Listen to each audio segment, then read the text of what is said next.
My name is Benjamin Bennett and I am a poet and event producer.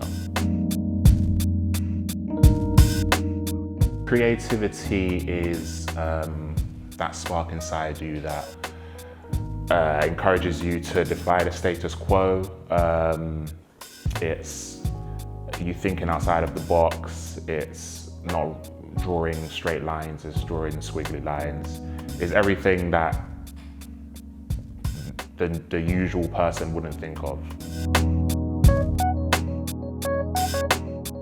I think there are people that aren't creative, but there's a place for them in this world. There's some people that work in the finance world that aren't necessarily, or some people in the finance world aren't necessarily creative, but they're very, very good at having linear thinking, and that helps them greatly in their industry. I think the more over the years, the more I've kind of been in this scene, industry realm, the more I realize that the things that I do, the things that I think, the things that I produce, other people might not necessarily even be able to fathom them, let alone create them. In terms of coming up with ideas for events, it's usually based on what I see and what I've experienced. So when I started Vocals and Verses in 2011, it's a long time now, it was based on what I wasn't seeing in shows that I was performing at or going to. So I guess trying to create something for the gap in the market, in the industry. I feel like it's changed over the years. I think when I first started writing poetry, they were just like, okay, what about a job? Like, do you know what I mean? And then I guess I featured on like TV and online and stuff, or some of their friends would be like, oh, did you see Benjamin? He was on, like, and then they were like, oh, okay, cool. So this poetry thing is really actually, you know, something that you benefit from, and it seems to be kicking off. So, I mean, can I say they were supportive? I don't think they were outwardly or like particularly supportive, but with parents, it's like they need to kind of see the proof in the pudding. They need to kind of see it materialize first before they can kind of like understand what it is. Yeah, I work in finance.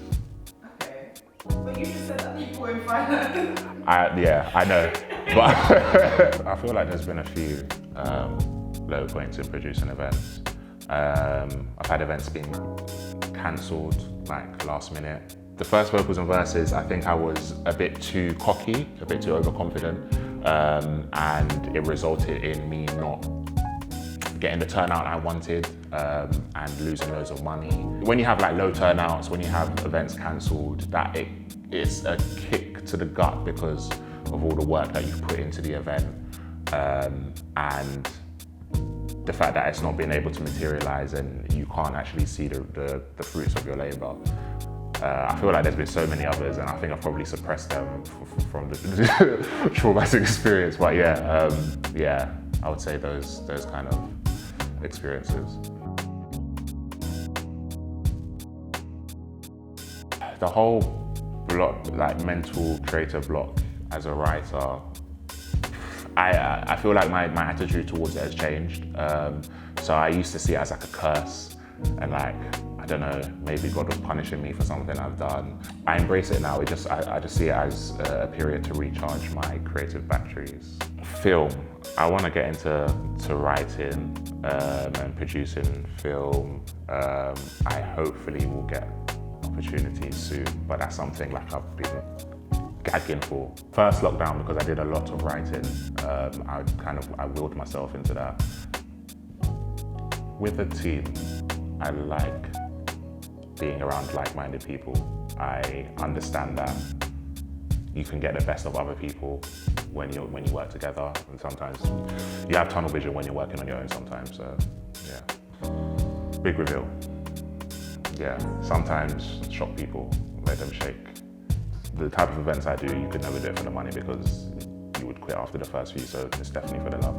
I want to say a restaurant toilet.